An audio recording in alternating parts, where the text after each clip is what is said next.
ജീവിതത്തിൽ ചിലപ്പോഴൊക്കെ നമ്മൾ വിചാരിച്ചതുപോലെ കാര്യങ്ങൾ നടക്കണമെന്നില്ല. വലിയ പ്രതിസന്ധികൾ മുന്നിൽ വന്നു നിൽക്കുമ്പോൾ ഇനി എങ്ങോട്ട് പോകണം എന്നറിയാതെ നമ്മൾ പകച്ചു നിന്ന് പോയേക്കാം. ചുറ്റും ഇരുട്ട് മാത്രം കാണുമ്പോൾ എല്ലാം അവസാനിച്ചു എന്ന് കരുതി കൈവിട്ട് കളയാൻ തോന്നുന്നുണ്ടോ? എന്നാൽ ഒരു നിമിഷം നിൽക്കൂ. പരിശുദ്ധ ബൈബിളിൽ പ്രവാചകനായ യെശയ്യാവിലൂടെ ദൈവം നമ്മോട് പറയുന്ന മനോഹരമായ ഒരു വാഗ്ദാനമുണ്ട്. ഇതാ, ഞാനൊരു പുതിയ കാര്യം ചെയ്യുന്നു, അതിപ്പോൾ ഉത്ഭവിക്കും. നിങ്ങളത് അറിയുന്നില്ലയോ? ഞാൻ മരുഭൂമിയിൽ ഒരു വഴിയും ശൂന്യപ്രദേശത്ത് നദികളും ഉണ്ടാക്കും.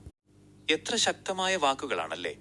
നമ്മൾ കാണുന്നത് വെറും വരണ്ടുണങ്ങിയ ഒരു മരുഭൂമിയാണെങ്കിൽ അവിടെ പോലും ഒരു പുതിയ വഴി വെട്ടിത്തുറക്കാൻ ദൈവത്തിന് കഴിയും.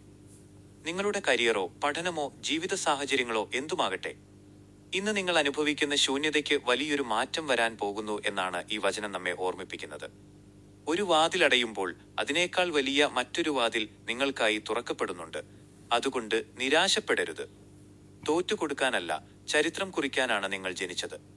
മാറ്റങ്ങൾ പെട്ടെന്ന് സംഭവിച്ചേക്കാം. നിങ്ങളുടെ കഠിനാധ്വാനത്തിലും ദൈവത്തിന്റെ കരുതലിനും മേൽ പൂർണ്ണമായി വിശ്വസിക്കുക. പുതിയൊരു പുലരി നിങ്ങൾക്കായി കാത്തിരിപ്പുണ്ട്.